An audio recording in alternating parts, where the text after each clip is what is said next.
Okay, welcome everybody to our last oral presentation session at the Sydney Hub of ICW 2022. It's my great privilege to be co-chairing with Professor Deborah Rowett, and we're going to have a very exciting session because we're going to span some people that are presenting their research for the very first time. And we're going to start off with Ahmad Noufal, who is a pharmacist student at the University of Gajah Mada, Indonesia, and has flown here especially to present to our audience here today. He graduated with a bachelor's program in the Faculty of Pharmacy at this university, and he's a second-year sociology student at the Indonesia Open University. I will leave it there, and if you could just press to the presentation.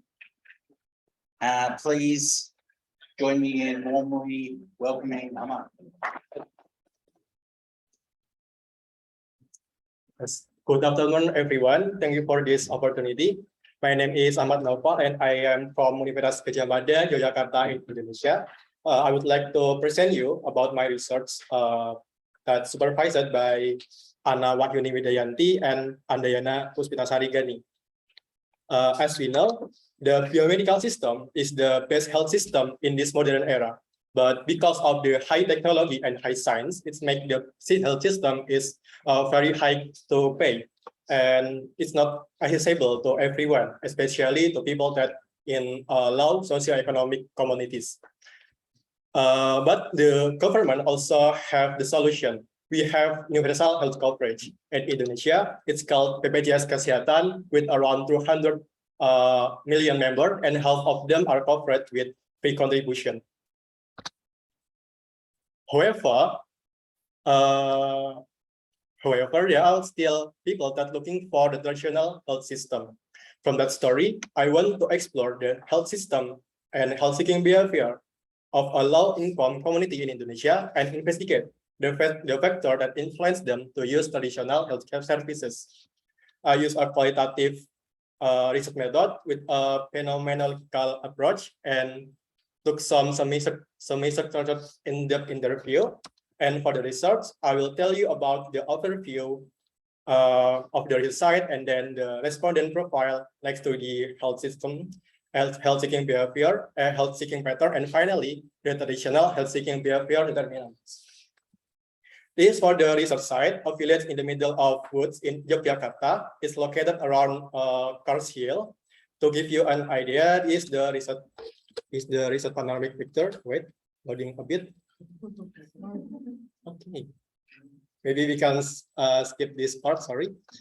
Most people there are work as farmer, and only 10% of them ever attend high school. And I got interview with 3 community leaders, 4 traditional healer, and 7 residents. Next, for the health system in the village, the perception of health of people there is all about activity, body condition, symptoms, easiness to sleep. And Japanese language, they say mangan Arab, mlaku gelem. And it's mean the health is about ability to eat and ability to walk. And then for the etiology or the cause of illness, I separate it into 2 categories. The first one is naturalistic and the second one is personalistic. For the naturalistic, the illness is caused by activity with the food, accident, and mind. And for the personalistic, the illness is caused by spirit on the tree or by genes or gods. And then for the type of health service out there, They are medico-religious like Islamic healers, and then biomedical, holistic like message, traditional birth attendant, traditional herbal medicine, and the other. When seeking help, people out there making a pattern. First, they will notice the symptoms experience, then they will decide between self-care, choosing traditional health services or conventional health services. People will move from traditional or to conventional and vice versa. Some people also choose to stop the healing process. Next, for the determinant, that is the factor in choosing a traditional health system. The first is people will think about the accessibility. The distance from the village to the nearest health service, health facility is around 8 kilometers, and only a few people have car. And then besides, the public health center is only open during working hours, so people must leave their work to get free healthcare. However, the traditional healer in the village is available every time and everywhere. Actually, people call him to get a home visit. And then next is about the cost from the traditional health center. Is traditional healthcare is always cheaper than the biomedical one, and people can pay with food or crops or maybe cigarettes. And moreover, of course, the indirect costs like caregiving by family members, and then transportation and decreased work productivity. And there is the perspective of effectiveness. People think traditional manual medicine like message has an immediate effect. If the effectiveness perspective is good, then the distance is not an obstacle anymore. People also think that traditional medicine is the minimum side effect. Jadi also the perspective of the services to the hospital. In the hospital, people think that the service is too short because maybe a lot of patients, so the doctor always use service fastly. And then, however, people like the hospital because it has a modern facility. The perspective of the traditional system is good because it has better communication, long services, and then so it feels like talking with their family. And then next is about the influence of the other, also being the determinants. The medical worker in the public health service are influencing people to choose biomedicine. Moreover, family and neighbor influence so other to choose the traditional health system. And then for the last is about the social culture and religion.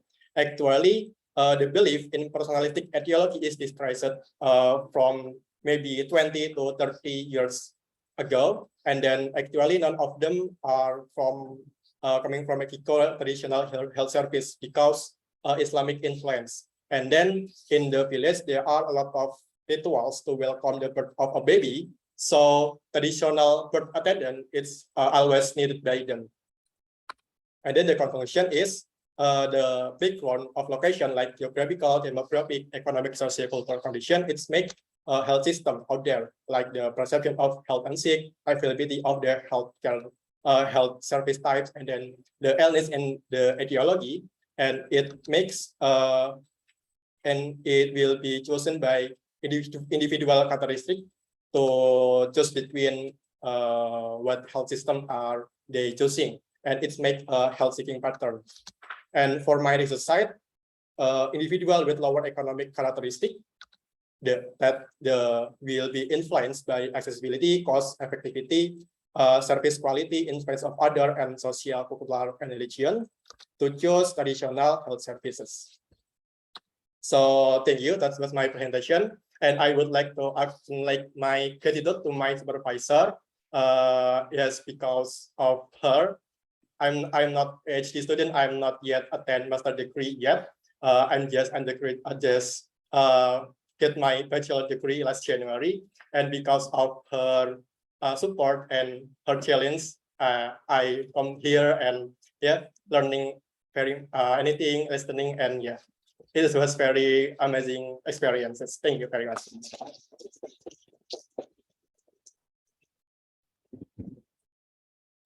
Thank you so much and well done. I'll open the floor for questions. We have Claire, then John. Thank you very much. Very interesting. Do people go to the non-traditional healthcare when they have something more severe?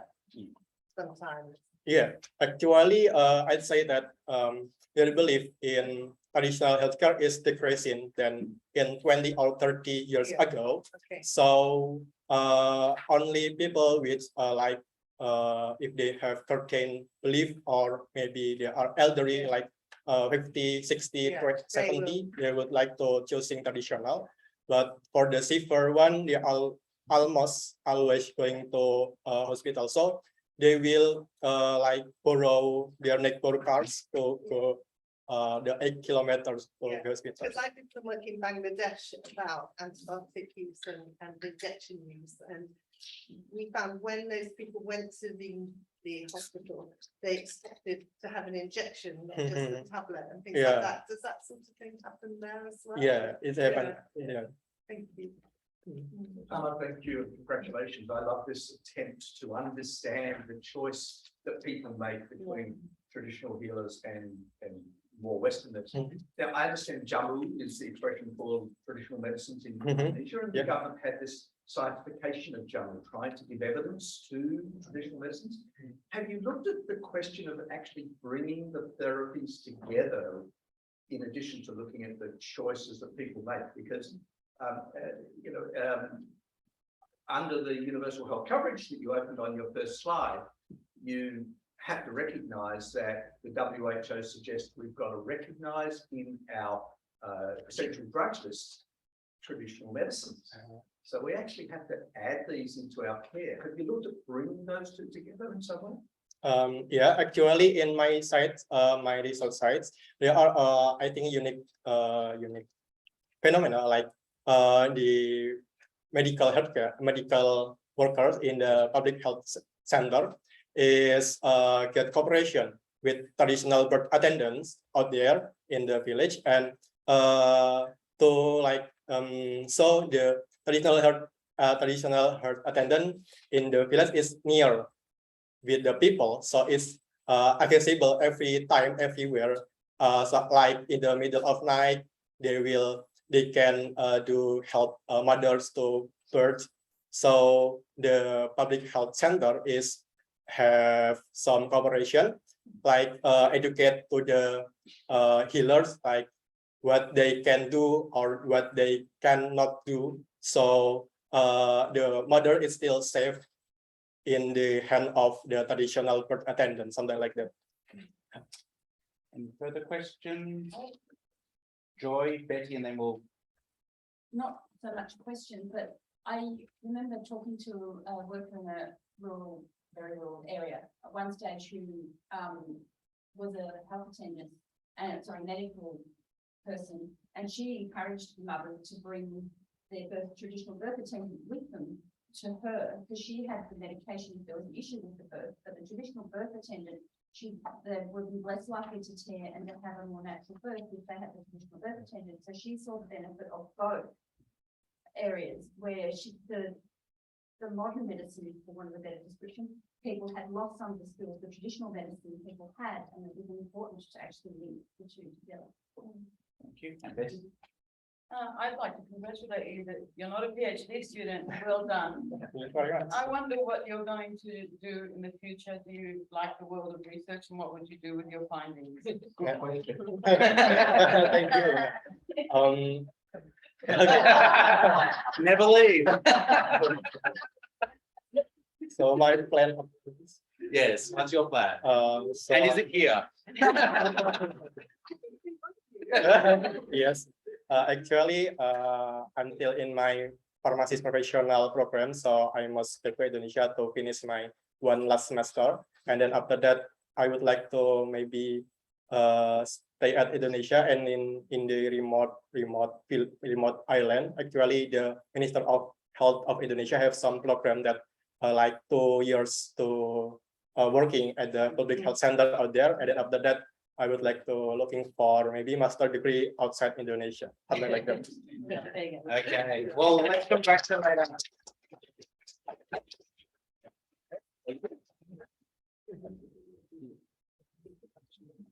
Oh, yes, yes. Okay, next up, we have Duha Jide, I believe. Let me bring that up.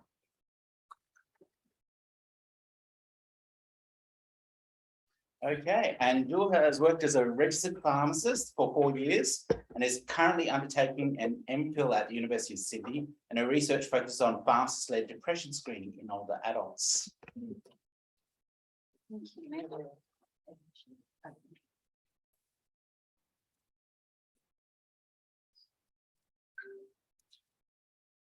Okay, good afternoon, everyone. My name is Duha, and today I will be presenting my research, which is titled Community Pharmacists' Acceptability of Pharmacist-Delivered Depression Screening for Older Adults, a qualitative study using the COMBI model. Late life depression affects approximately 10 to 15% of older adults and remains largely underdiagnosed and undertreated. Factors contributing to this are stigma, the presence of other comorbidities, and the difference in the presentation of depression in older adults versus younger adults. The aim of our study was to explore the acceptability of community pharmacist-delivered depression screening services for older adults from the perspectives of community pharmacists practicing in Australia. This study comprised of semi-structured interviews with community pharmacists. Data analysis was led by an inductive iterative approach. Following this, key themes were identified. Each theme was explored in detail and further divided into sub-themes. Each sub-theme was categorized as either a barrier or facilitator and then mapped to the corresponding element of the COMBI model. The COMBI model, or the Capability, Opportunity, Motivation, Behavior model, is a framework which proposes that 3 conditions, which are capability, opportunity, and motivation, must be addressed in order to elicit a behavior change. In this study, 15 pharmacists were interviewed. We identified 4 key themes, which were training needs, environmental factors, pharmacist roles, and organizational support. 16 sub-themes emerged from within these themes. We identified 6 barriers and 10 facilitators, and 5 of the sub-themes were mapped to capability, 8 to opportunity, and 3 to motivation. One of the themes that we identified was training needs, which was further divided into the sub-themes mental health, verbal communication, and screening processes. Training on mental health and mental illness was found to be extremely useful, as it could assist in the identification of the signs and symptoms of depression. Training on verbal communication was also found to be important, as it could assist as it could educate pharmacists as to the appropriate language to use when having conversations about mental health with consumers. Training on screening processes was also deemed vital for the provision of pharmacist-delivered depression screening services for older adults. All 3 sub-themes were found to be facilitators, and they were all found to affect pharmacists' physical capability to screen for depression. Another theme we identified was organizational support, which was further divided into the sub-themes lack of guidelines and lack of remuneration. The lack of standardized guidelines was found to be a barrier and affected pharmacists' physical opportunity to screen for depression. Participants stated that at present, there are no clear standardized guidelines for the provision of depression screening services for older adults, and as such, this could lead to some hesitation in providing these services. Lack of remuneration was also found to be a barrier and was revealed to affect pharmacists' automatic motivation to screen for depression. Participants stated that pharmacists were often providing services free of charge and that it was becoming increasingly difficult to find the motivation to continue to do so with no remuneration. One of the strengths of our study was the fact that any community pharmacist practicing in Australia was eligible to participate in this study, which means that we were able to explore the perspectives of pharmacists working in different demographics. The use of the COMBI model allowed for the identification of factors affecting pharmacists' capability, opportunity, and motivation to screen for depression, which in turn allowed us to identify factors which need to be addressed for the provision of depression screening services for older adults. The main limitation was the fact that only pharmacists practicing in Australia were able to participate in this study, which means that the perspectives discussed in this study may not be representative of pharmacists working outside of Australia. Therefore, this study allowed us to gain insight into the acceptability of pharmacist-delivered depression screening for older adults. The use of the COMBI model allowed for the identification of factors affecting service implementation, And the findings of the study may facilitate the implementation of a depression screening service in community pharmacies, which may in turn lead to the early detection of late life depression. I'd like to thank my supervisors, Claire and Sarira, as well as the other researchers who contributed to this study. Thank you.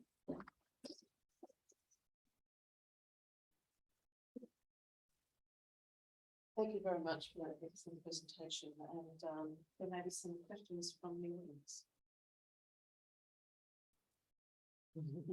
First. So you applied it to a COM-B framework analysis and used inductive themes. Do you feel like, so my understanding is you inductively derived and you deductively applied? Yes. Yes? Okay. Have you considered any other model besides COM-B that may have fit, or did you always plan on using COM-B, or We did you did. look around to see if there's another framework that might be more suitable? Yeah, so look, we did initially plan on using the COM-B model. We considered using a couple other models, but we did try it with the COM-B model first, and we found that our sub-themes did map quite well to the elements of the COM-B model. And we felt like that kind of explained, because obviously, with the behavior change, that would be the implementation of the pharmacist delivered depression screening service. And we found that because our sub-themes mapped really well to those elements, we thought that it kind of provided kind of a good picture of how this service would come about. So we found that this model was a good match, I guess, in order to explain. In terms of reflexivity, thinking if you always had COM-B in the back of your mind, and then you attempted to inductive thematic analysis, do you think maybe that subconsciously guided or influenced how you came by your thematic analysis? Well, we conducted the thematic analysis first.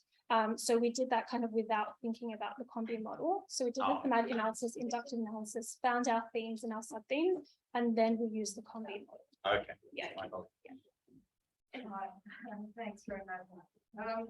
The COM-B model also proposes a range of interventions that match some of those. So have you thought through how you might move forward? So given that you've identified some of those issues, how might they be addressed to actually implement some sort of service within?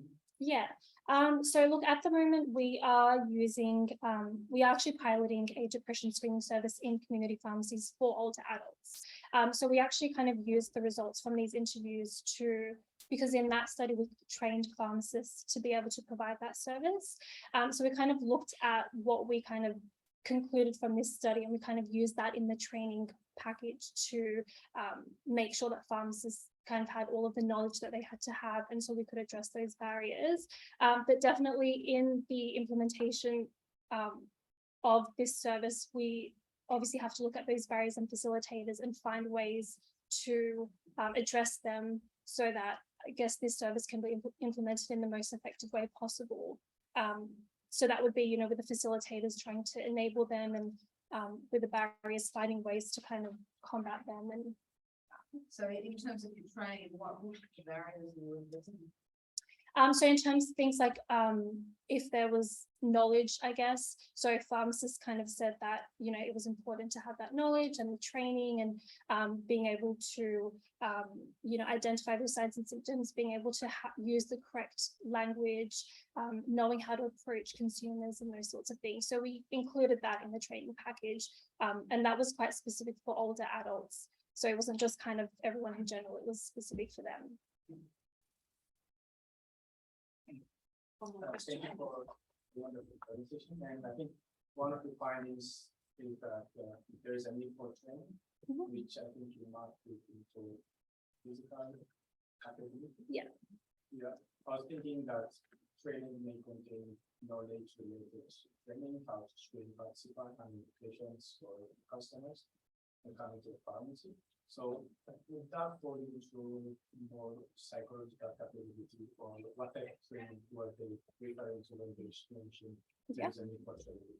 Yeah, so Look, it could potentially also refer to psychological capability, because psychological capability kind of talks about knowledge and an increase in knowledge. Physical capability talks about kind of skills. So it could potentially refer to both of them, but we kind of looked at it as, you know, pharmacists have that knowledge through the training, they'll gain that knowledge, but in turn, I guess in a larger kind of scope of things, it does give them those skills. And with the training, it's not just the knowledge about the signs and symptoms, it's about how to go about screening, how to approach consumers. So it's kind of a more broad, so that as a result will increase their skills. So that's why we mapped it to physical capability. Thank you very much.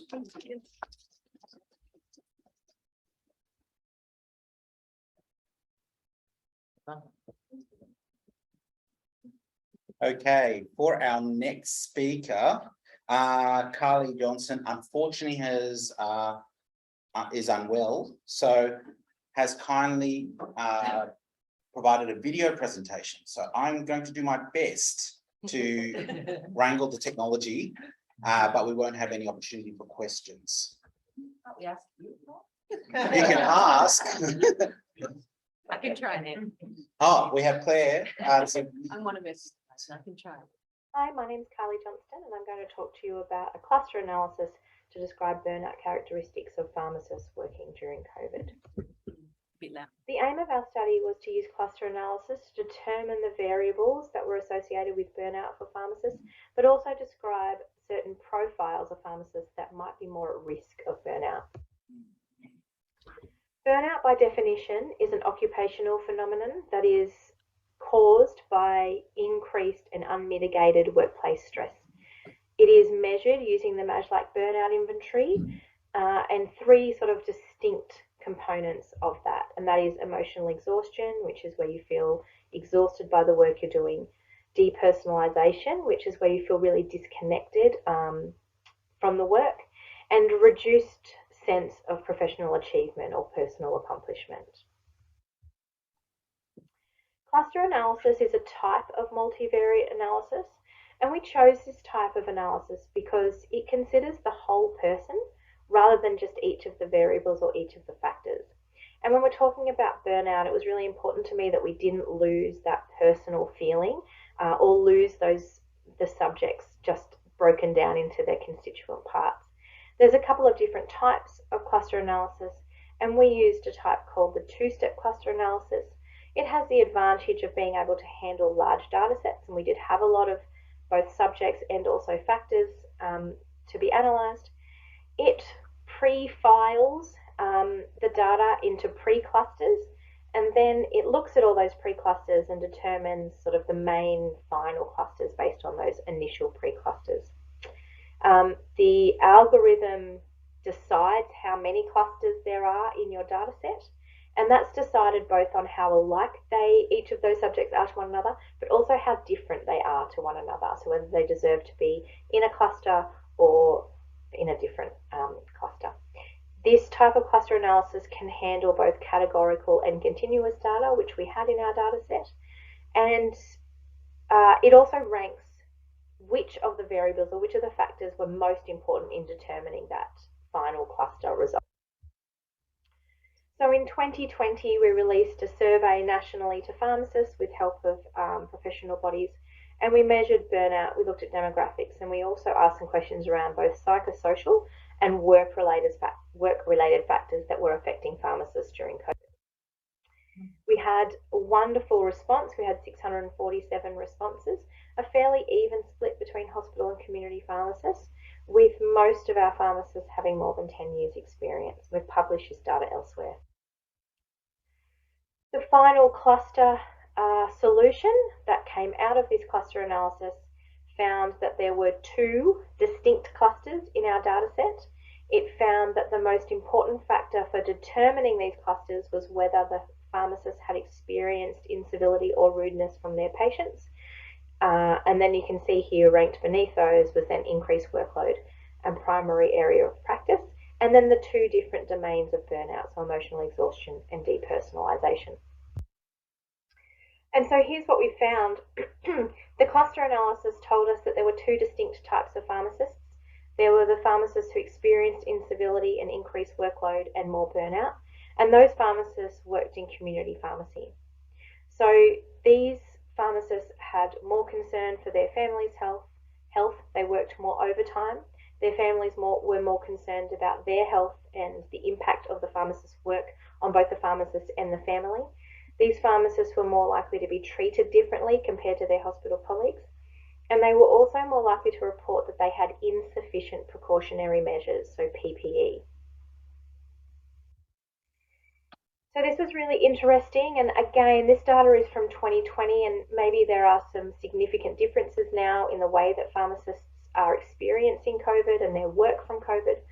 And so what we've found is basically that COVID has had a very significant effect on the work and lives of pharmacists in Australia. And what we want to do is continue to measure that effect now so that we can really see if there's been any temporal change. It's also really important that we can hear and share the experiences of pharmacists who are working through COVID and get their story out. So in future, we're looking to re-examine the data, and I would be absolutely ecstatic if you would be willing to participate. Thank you.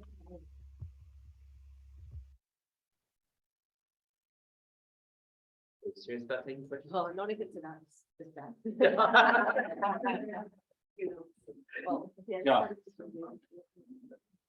It's not a question, but a comment that Claire might want to take back. Speaking as a director of the Pharmacist Support Service who were engaged with it, when you try to look at why this happened, we know some of the causative factors of demand and the like, but it's also interesting to look at the resources that were put into helping the pharmacists. And those working in the hospital, most of those were in public hospitals where there was additional resource thrown out by the governments. And of course, the pharmacists and pharmacists they're totally on their own. And it would be very useful if there can be some kind of comment brought out of this kind of research to say, hang on, we cannot leave your primary care frontline pharmacy service without the resources to address that pandemic. We completely agree, and that's actually what people look for in the paper that's currently on review, so.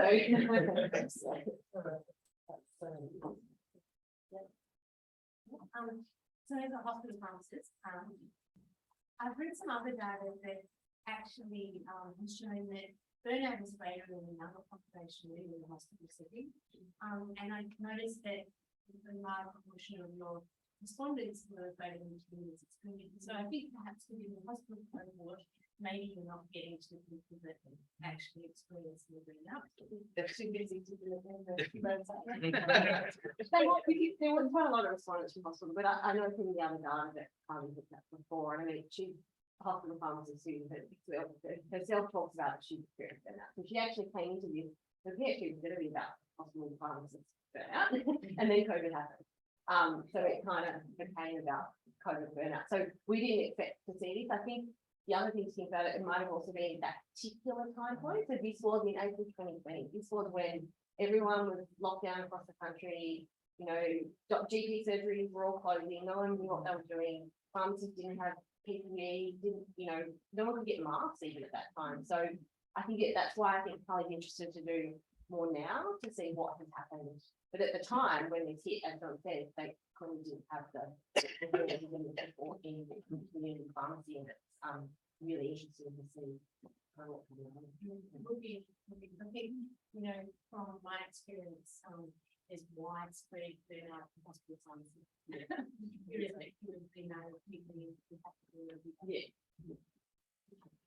Did you get any response from academic pharmacists? There was a small number in there too. I don't know if there was enough to draw. Including great send here. Yeah.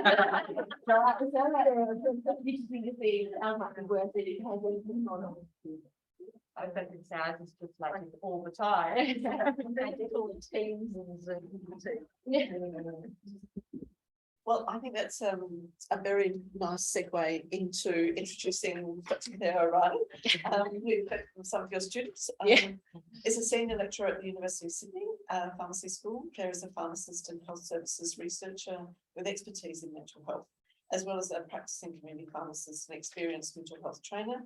And Claire's research focuses on the area of mental health that investigates consumers' experiences of stigma and discrimination in schizophrenia.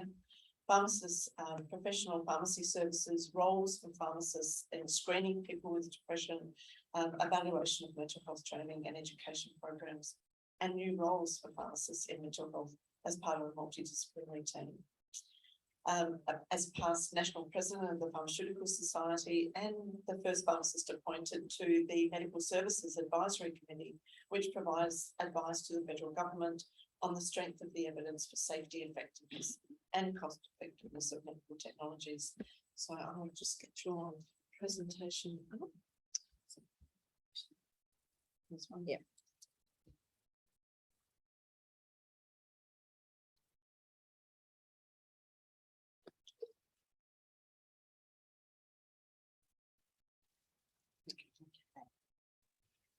Thanks very much, Deborah.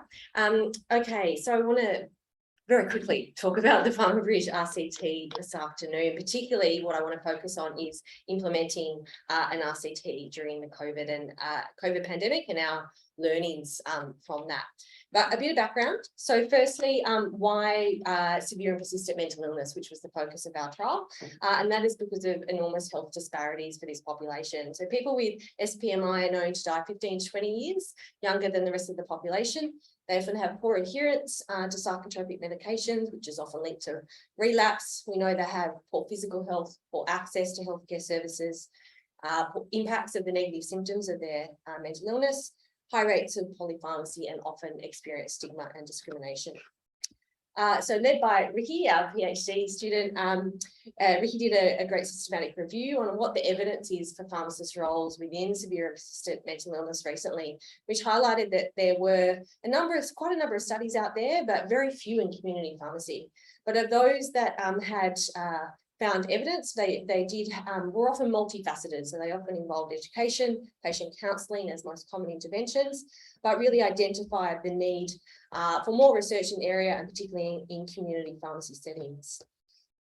So what is Farmer Bridge? It's an in-depth medication support service that's goal-oriented, flexible and individualised, where pharmacists work with a consumer participant over a 6-month period, focusing on medication adherence strategies, but also addressing physical health concerns. And it is compared to usual care, which is a meds check service in our study, and that's our protocol if you are interested. So Ricky mentioned earlier in her presentation that pharmacy staff received training as part of Farmer Bridge. So just to briefly mention this, they all received mental health first aid training, but our intervention group involved a range of other training as well, which included a number of different modules as well as simulated patient role plays as well. And the intervention group were also supported by mentor pair of a pharmacist and a person with lived experience to support them implementing the service in their pharmacy. So this is just a bit of an overview of the trial, where we had recruitment at baseline and measures. The intervention group then did a baseline initial health review, and then they went on to have follow-up services throughout, which were at least 1, but could be up to 6 follow-ups during that period, and then a 6-month final review. The comparator group just did a baseline measure, a meds check, and then had a 6-month follow-up at the end of the trial period. So our outcomes were that we were primarily looking at differences in psychotropic medication adherence rates, but we had a range of secondary outcomes as well around other medication adherence to other physical health product medicines, other physical health aspects, cardiometabolic risk, quality of life, medication-related problems, just to name a few. So just to give you an update on numbers and how we went. So the study has now finished. We're in analysis at the moment. We had 59 pharmacies who were randomised. 51 went on randomised and trained. 51 went on to recruit consumer participants, which they recruited roughly about 170 or 180 in our 2 groups. And most of those, are roughly around 160 in each arm, went on to do baseline and receive the initial intervention. And those who completed follow-up was roughly about 80–85% in both of those groups. However, the main thing I want to talk about today is really the COVID impacts on implementing our trial. So this is a busy slide, but I just want to focus on all the different ways we tried to adapt, because we only signed our contract for this trial in February 2020, and then COVID hit, and we really had to adapt in so many different ways. So we had to initially change our trial regions because we were going to have 2 trial regions in Western Australia. Most of us based on this side of the country weren't able to travel to Western Australia, which was very difficult. So we changed trial regions. We had to recruit new mentors who were in the new trial regions. That led to delays in kind of recruiting pharmacies due to these changes. And then we were all set to have a face-to-face pilot of our training in Sydney as COVID restrictions started to ease. We were going to film our modules. All of the mentors were going to get together to train. And then a week before it happens, the Queensland borders closed shut, and we couldn't do that. We had to then cancel the pilot training. We had to film all of our modules remotely wherever our experts were based, which was New Zealand, Queensland, Newcastle, and get film crews to them at short notice. We then had to adapt and train our mentors online as well, which was a shame because they didn't get to meet face to face and work out how they were going to work together. So that was all a challenge. We then obviously had a big second wave for those who are not from Australia. Victoria experienced a large second wave in that August to October 2020 period. The Victorians will remember it very well, which meant we had to delay our Victoria trial region. We were able to do our first training face-to-face for our pharmacies in Canberra in ACT in September 2020. And it was really important for us to train pharmacists and pharmacy staff face-to-face because working with people with severe and persistent mental illness can be a challenge, and we wanted to ensure they had the right skills. So we were really strict on that, and we wanted to make sure that we were able to do that. So we had to have some adaptations with some of the training team online and some face-to-face through all of these things as borders started to reopen. And then New South Wales got hit again, and we had a northern Sydney region. We had a cluster, things got delayed and shut down again. So there were continual difficulties with all of that. Then at one point again, last year in 2021, we had all of our regions in lockdown, which meant that our pharmacies were really busy. They weren't prioritising and being able to recruit consumers for a trial and follow them up. They were busy supplying RAT tests and introducing COVID vaccines in their pharmacy. It meant we couldn't go and visit site, do our site visits as planned, or they had to change, and all of these things led to a lot of delays, but we managed to get there, as you saw with our numbers, by the end of 2021. So I guess my take-home messages from this and from the team were that researchers, obviously we have to adapt. You have to have contingency plans. We often have those risk management plans in grants and things. We really needed to try and actually use all of those plans in this trial. You need to balance with being agile with your research protocols, but also trying to make sure the trial is still valid at the same time.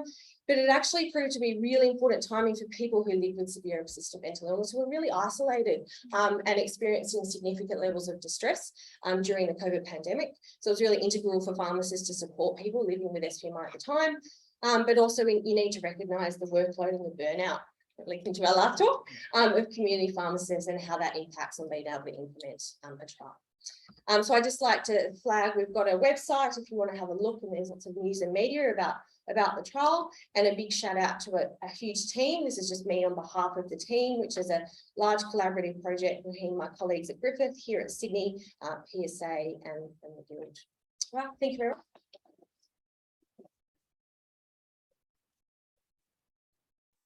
Thank you very much, Claire. Question, Claire? Thank you so much. That was great. I was just thinking, is there no option to defer or, like ask the time off, for God's sake? Look, it's really tricky. Those conversations came up. Look, this funding was tied to the 6th community pharmacy agreement, and by the time we actually signed the contract, the 6th community pharmacy agreement was almost over. So there was a risk that if that happened, it may not ever happen.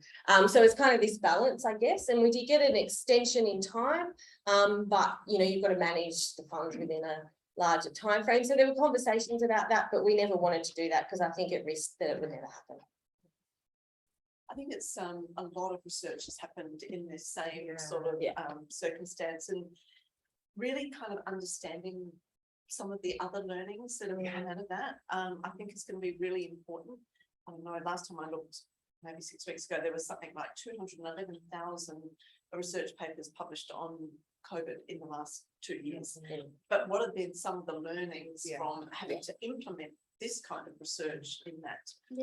And has it changed the relationships that would have been built if you had done them face to face? And has it impacted sustainability? Which will be some of the interesting things to learn from the research, which is so important.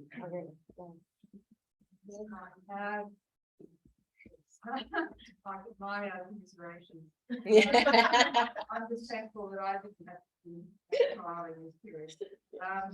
But what I was interested in is how have you followed fidelity of intervention and Yeah, so we tried to make sure that whatever changes we were making around the edges, it was still sticking with our trial protocol. So, and that's why we also were very adamant about the training, because we thought that was key. So we adapted for how we filmed and developed the training, how we trained mentors, but we were very conscious that we wanted the training for pharmacists and the intervention to still stay the same. So the only things we adapted, for example, were that pharmacists could do the follow-up via phone or telehealth, for example, because certainly the follow-up period was often during COVID lockdowns and no one was leaving the home, coming to the pharmacy. So things like that. There was a bit of a time lag for people to do their final reviews, but we are taking that into account in our analysis. So there will be a protocol sample kind of in our analysis who did have their final review within the adequate 6-month time frame, within a month either side,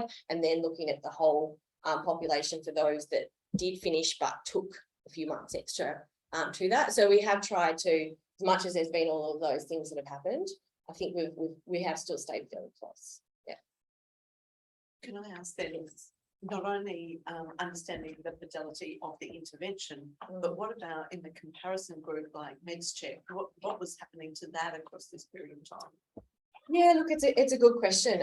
In terms of everywhere else, was MedsCheck still being offered? It's a good question as to what the rates of MedsCheck were like during that time period. I'm not too sure. It's a little bit tricky because there's actually very little published data about MedsCheck in general. So it's tricky. We picked MedsCheck as a comparator because it's a in-pharmacy medication review, but having the evidence, and so that will be tricky to look at when we have comparator. Yeah, so it's tricky.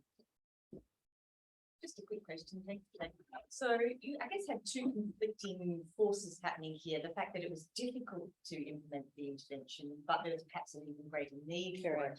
How did your total recruitment go based on what your projections were at the start of the trial? Yeah, look, pretty good. Like obviously we over aimed. I think we'd originally aimed for higher than what we got, but we still have enough to measure our our change in the long run. And what I think was amazing though, that the very little dropout, like it did require enormous work from our researchers who are here to handhold those pharmacies, to remind them to keep following up our participants. But the fact that we only lost 15% roughly in each arm is pretty amazing.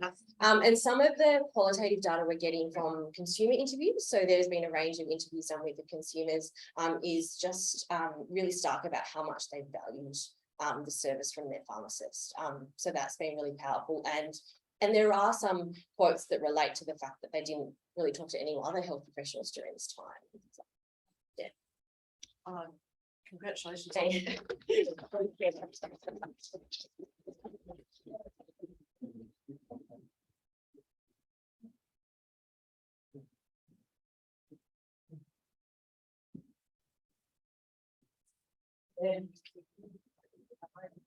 Okay, everybody, we've saved the best for last.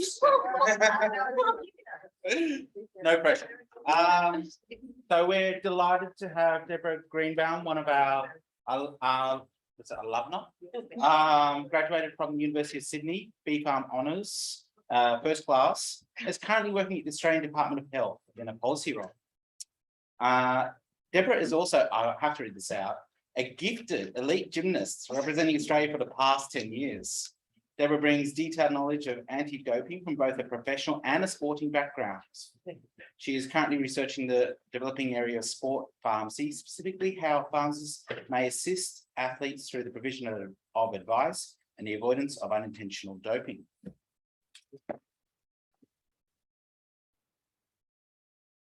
Just gonna set up my timer because 5 minutes is quite a rambly gal, so I'm gonna try. We've actually got 15 minutes left, so you can take. Oh, now you're telling me, fantastic. Alrighty, so thank you, Carl, for that very, very kind introduction. And let's get started. So this is Philip Adams, a beloved Australian pistol shooter who sadly was stripped of his Commonwealth Games medal and had an abrupt end to his career due to misinformation, or perhaps more accurately, lack of information from both his pharmacist and his GP. So a simple medication change from Avapro to Avapro HCT, a banned diuretic, meant that this was the sad reality. So as an elite athlete myself, I know, believe it or not, but here's a little bit of evidence for tickle your fancy. This is extremely concerning. So with the rate of anti-doping rule violations remaining relatively constant over the last 8 years, and also the statement released from the FIP calling for pharmacists to play a role in the fight against doping, it is clear that pharmacists could play a critical role within this area. However, do pharmacists have the knowledge and skills to do so? So that is why we decided to do some first-hand research into the current knowledge of pharmacists within the area and how they're currently assisting athletes. So this study undertook a pseudo-patient methodology, better known as mystery shopping. However, due to the COVID-19 pandemic, hottest topic of this conference, we were unable to go into the pharmacies and conduct that research. So we had to quickly pivot and we had to conduct the research over the phone. So for the sample, we used the Pharmacy Council of New South Wales data to gain all the pharmacies within a 10-kilometre radius, and then picked every third pharmacy to create a random cohort. We decided to use Ventolin as the medication of choice to test the pharmacist's knowledge, as it not only has conditional requirements in and out of competition, it's also a medication that doesn't require a prescription, so it was an easier encounter to actually take place over the phone. So an elite athlete, myself, undertook all of the research, all 100 encounters, and so following a standard script, I introduced myself to the pharmacist and asked if it was okay to take Ventolin at my next national competition. At the end of each encounter, I filled in a pro forma and then reviewed and analyzed the data according to the study criteria. So in this study, we looked at both clinical and anti-doping advice. However, for the case of time, we're going to focus on anti-doping advice today. And so for an appropriate recommendation, we use the WADA International Standard Prohibited List, and WADA stands for the World Anti-Doping Agency. So when we're looking at response rates, to get to the 100 telecommunication interactions, I had to contact 111 pharmacies, as after multiple attempts, those 11 pharmacies did not pick up the phone. There was 37% franchise, about 50-50 split for male and female, and the average length time was 6 minutes. And so that was from the initiation of the encounter, with a lot of the time a pharmacy assistant picking up the phone and so waiting to speak to the pharmacist. So looking at anti-doping advice and resources used. So the first group of pharmacists were able to provide comprehensive level of advice and also were able to identify an accurate resource. We said that accurate resources included WADA, Sport Integrity Australia, Global DRO, and MIMS Online. The next group of pharmacists were about half, and they were able to provide a minimum level of anti-doping advice. And we said that for a minimum level of advice to occur, it meant that there wasn't a risk of an anti-doping rule violation, even though they may have missed some information. Of these pharmacists, 22 of those pharmacists were unable to identify an accurate resource, and that could have been part of the reason as to why they were unable to provide comprehensive advice. The next group of pharmacists, although did not provide any accurate anti-doping advice, they were able to identify that the encounter required specific advice for the athlete. They just were unable to get that information. Unfortunately, there was 10% of the pharmacists who didn't identify the encounter as requiring any specific information, or they believed it was outside of their scope of practice. Now, one of the quotes that we got from one of these pharmacists was, "Pharmacists don't have this information, and I'm not sure why you were told to chat to your local pharmacist." And so, I mean, me being a pharmacist and an athlete, I find that pretty concerning because, well, yes, we'll get onto that. Overall, when we're looking at both anti-doping and clinical advice, 41% provided a minimum level of clinical and anti-doping, and 11% of pharmacists could provide comprehensive clinical and anti-doping advice. When we compare this to past research, 1 in 3 pharmacists said that they had adequate anti-doping knowledge. In our study, it was closer to 2/3 that were able to provide that minimum level of advice. So when looking at that could have been due to the types of questions that I was asking in the encounter and the nature of those questions, trying to prompt that information to try to understand the knowledge of the pharmacists. When looking at the willingness of pharmacists, however, it was quite in line with past survey research, with majority of pharmacists were willing to assist and they were happy to. When comparing to other healthcare professionals, that lack of knowledge is in line with both GPs and physiotherapists who really struggle to have an in-depth understanding of anti-doping knowledge and are quite hesitant when assisting athletes. So it is clear that pharmacists could play a role within this area. Now, what could be next? So we need to address the gap with the knowledge of pharmacists. So further research into that area, perhaps doing focus groups and trying to understand what information is really needed for them to provide that in-depth knowledge to assist athletes. Education through universities and also registered pharmacists through CPD points would be a great way to get that information out there. And then also implementing the FIP guidelines into standard of practice. So there is a clear guidance for pharmacists on how they should be assisting athletes and the places where they have to go to ensure that athletes are assisted. Finally, I would like to acknowledge all of my incredible supervisors who definitely would not have gotten through honors without them. Especially Betty, my main supervisor, she, best thing ever. So really, I can't thank them enough. And so, yeah, good questions.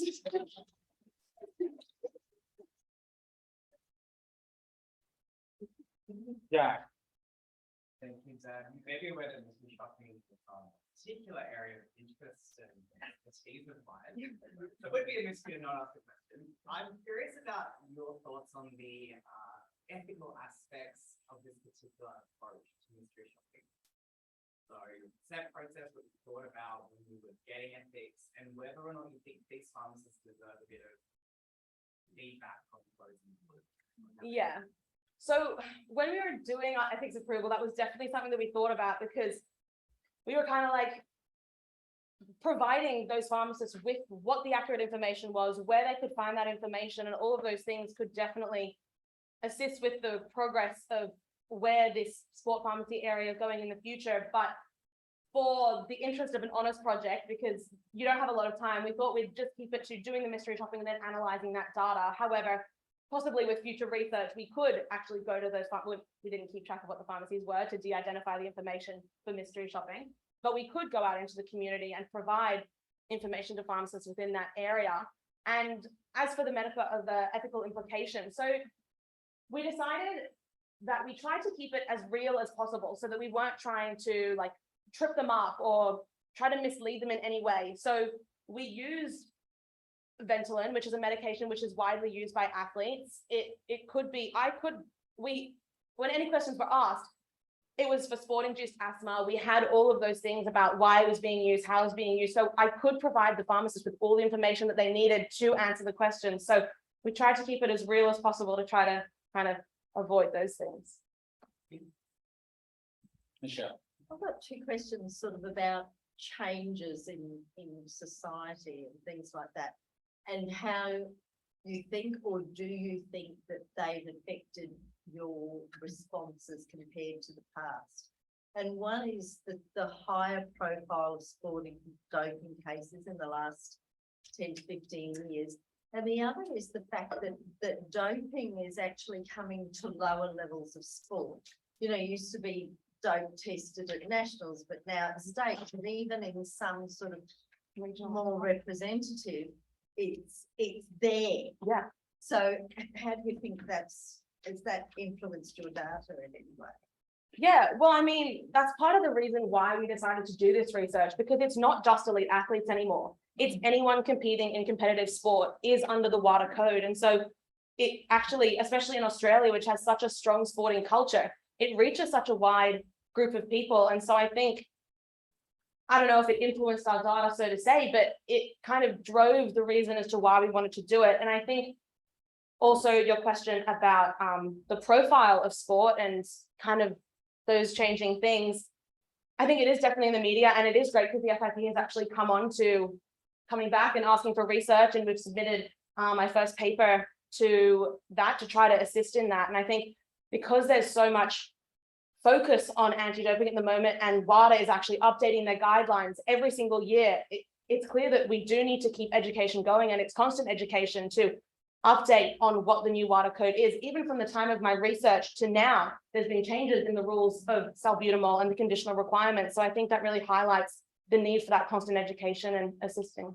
Can I just follow up on that question? Do you, in your opinion, do you see it as core business for all pharmacists, or do you see it as a referral service, as a specialized function for particular pharmacists? I mean, I think that it definitely could be for all pharmacies, especially at a base level. Perhaps they don't need to specialize in sports pharmacy, but they could have specialized sports pharmacists. But I think for the base of knowledge, for where to find that information to refer athletes, and some knowledge on therapeutic use exemptions, because I think therapeutic use exemptions, do we know what they are? No, okay, so a therapeutic use exemption is when an athlete needs to take a medication and it is diagnosed by a doctor. There are no other medical treatments that are allowed, things like that. And so as a pharmacist, if a patient was to come in with a banned substance, we could then call up the doctor and have a communication with them and say, look, I actually recommend this for that, because we have that knowledge of medications and we can assist the doctor with that kind of decision making. So 2 more questions, John and then Leanne. I can see this role of pharmacists being expanded. There are going to be more and more industries which will place some kind of restriction on use of medication by their workers. I think that the mining industry does that to a certain extent. So this could become a core role of pharmacists. Did any of your respondents, the pharmacists, raise with you the legal level implication of the information they were providing?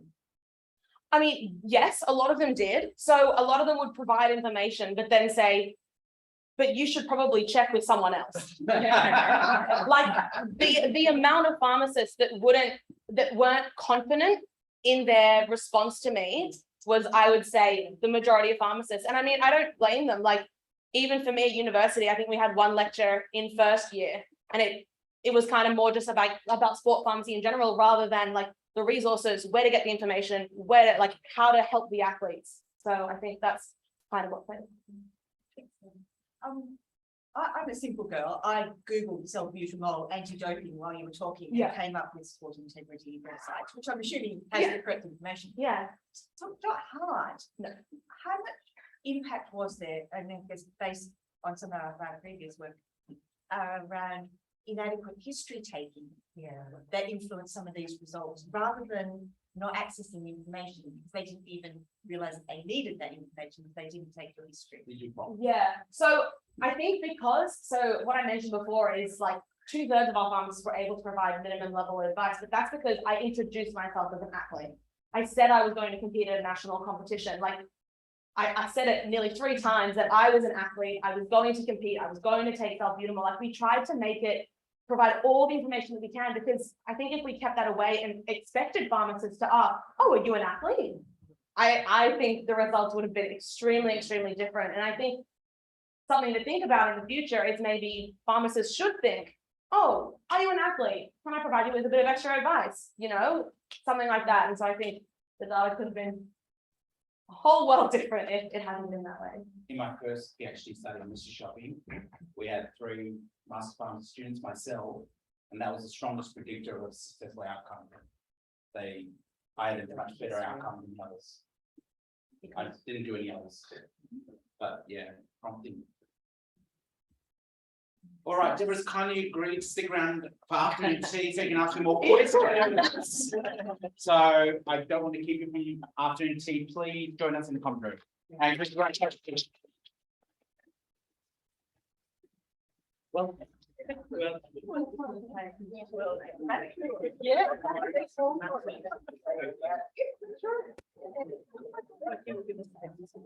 Finally agreed to do some backflips. She would, you know.